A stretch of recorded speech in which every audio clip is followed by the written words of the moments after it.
Son las 7 de la mañana con 41 minutos. Otro tema que estamos siguiendo muy de cerca es todo el caso Corral. El exgobernador de Chihuahua tuvo un intento de detención por parte de la Fiscalía Anticorrupción de esa entidad la semana pasada, aquí en la zona centro, en la colonia Roma de la capital del país. Y un montón de versiones han estado cruzando los medios de comunicación en estas últimas horas.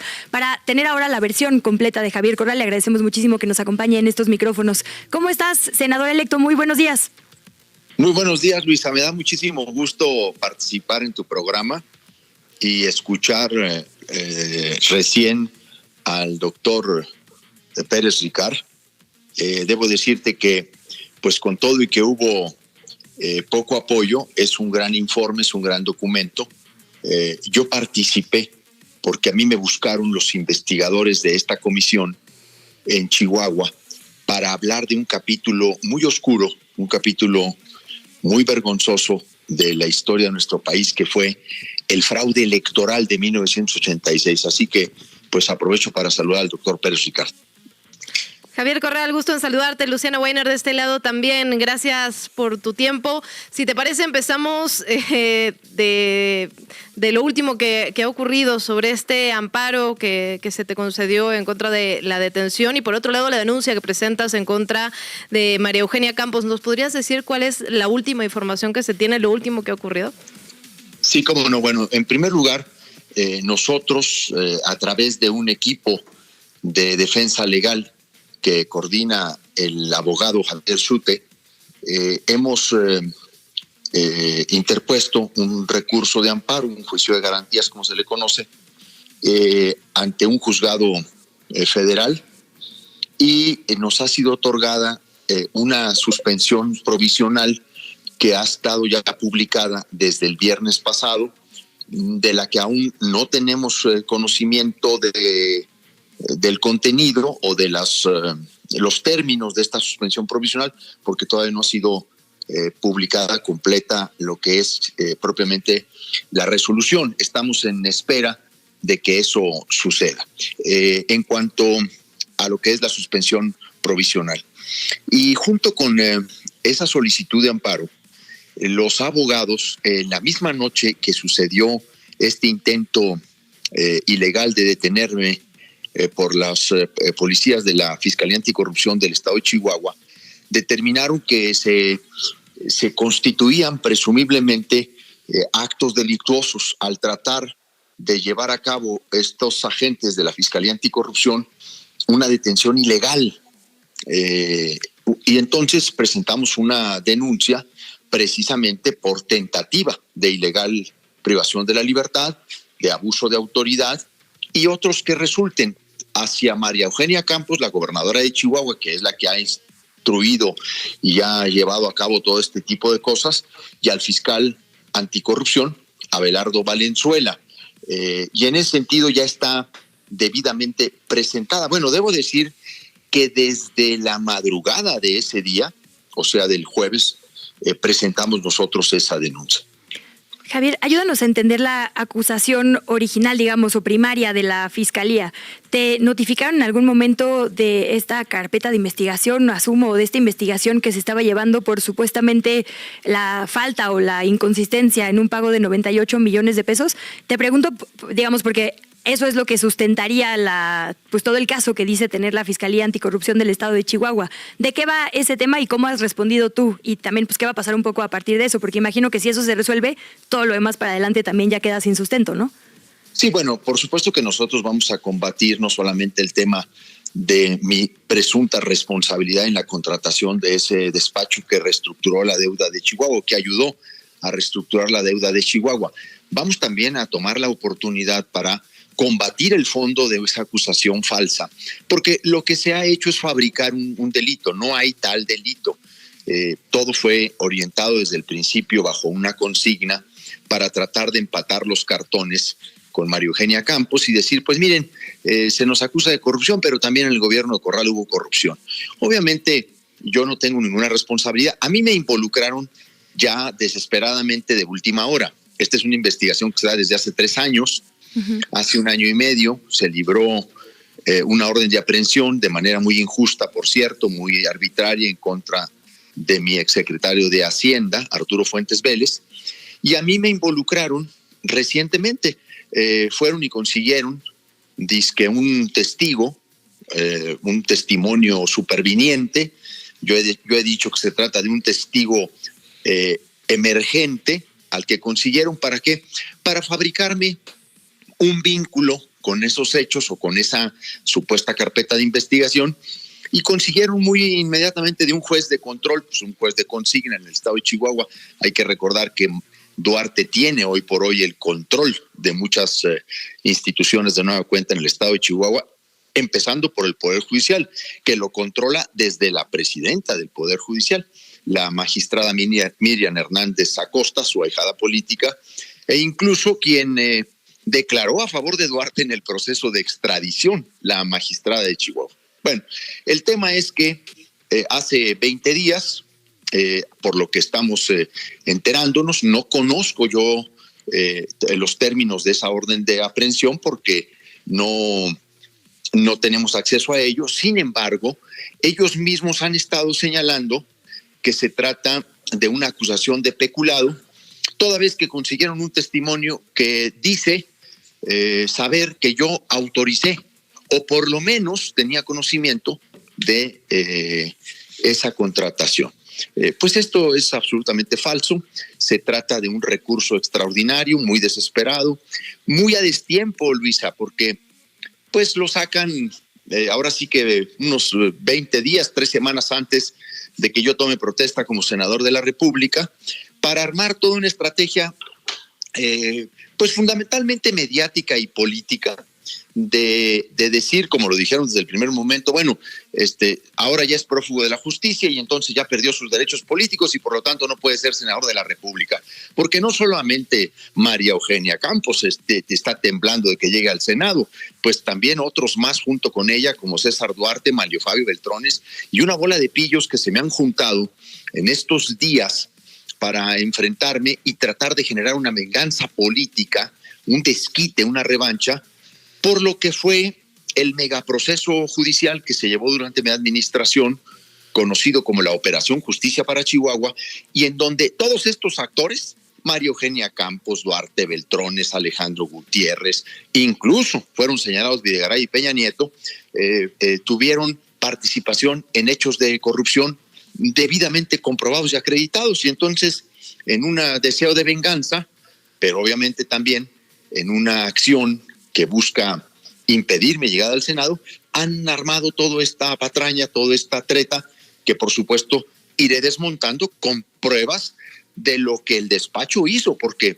ese despacho no solo reestructuró la deuda de Chihuahua, o ayudó, porque es un despacho de asesoría, ayudó a muchos otros estados, o sea, es un despacho muy acreditado, un despacho con mucha calidad profesional. Hay más de 14,500 hojas de documental de comprobación de las actividades que hicieron. En el acta de entrega-recepción que hace la Secretaría de Hacienda de mi gobierno al gobierno entrante de María Eugenia Campos, quedaron entregados 23 tomos que documentan toda la actividad que este despacho hizo, incluso toda la gestión que este despacho tuvo que hacer en la Suprema Corte de Justicia de la Nación, entre otras cosas, porque en aquel entonces, ¿quién lo diría? El grupo parlamentario de Morena nos impugnó la reestructuración de la deuda, más con un propósito de posicionamiento político que de fondo, y entonces tuvimos que defender ante la Corte, y fue también este despacho el que acompañó no solamente la reestructura, sino ese litigio. Y entonces vamos a poner como testigos o como documentos probatorios muchas de las acciones y gestiones que se hicieron en la propia Suprema Corte de Justicia de la Nación, porque de que se reestructuró la deuda de Chihuahua, se reestructuró y se consiguieron, Luisa, beneficios muy importantes para el Estado con esa reestructura. Javier, disculpa que te interrumpa. Déjame preguntarte del intento de aprehensión, ¿no? Que vimos todos, que fue noticia en todos los medios nacionales. Parte de lo que llamó la atención tenía que ver con el apersonamiento literal de Ulises Lara.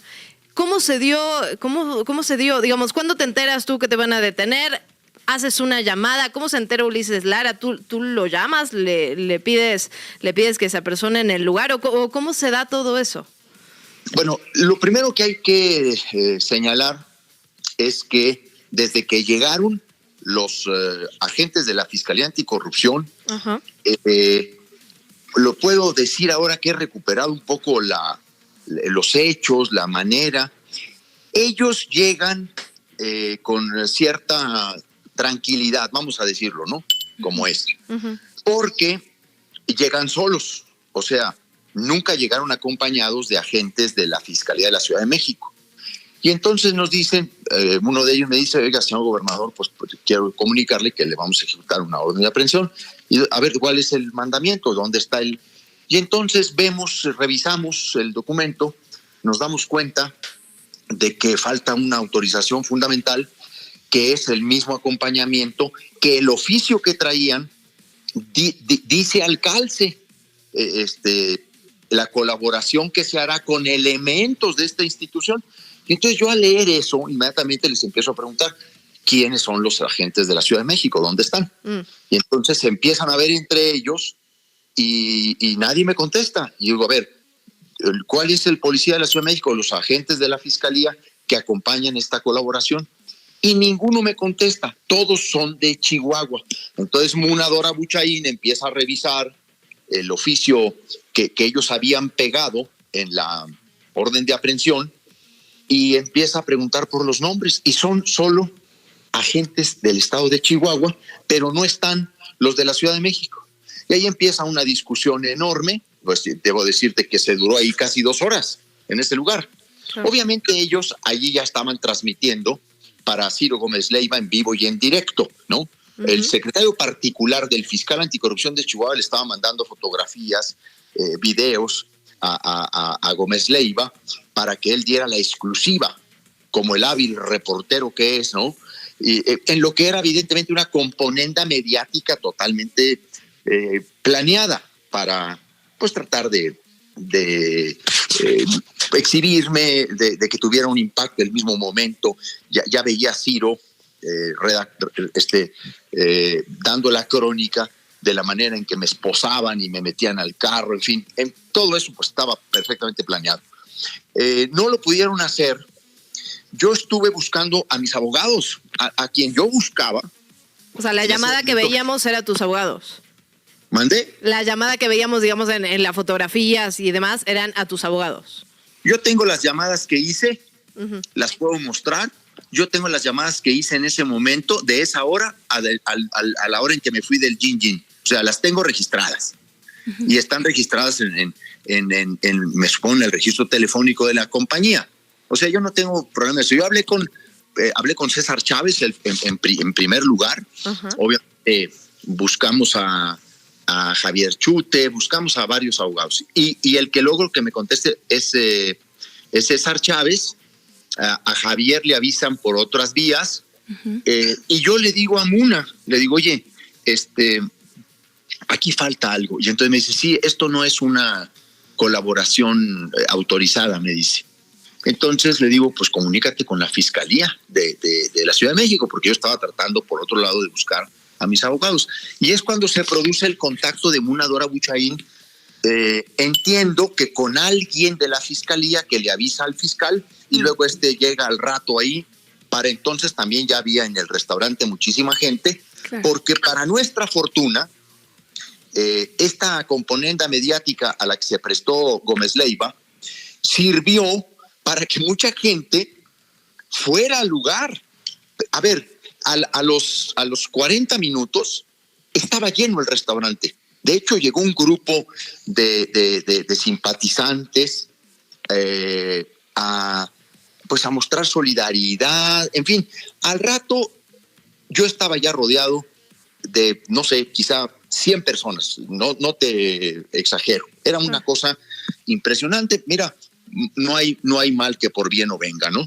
Javier, nos quedan 30 segunditos. Muchísimas gracias por habernos acompañado por acá, Luciana y a mí. Para cerrar, solo preguntarte, ha habido mucha especulación en columnas, en notas informativas estos últimos días sobre tu futuro político. Entonces, nos dices, vas al Senado.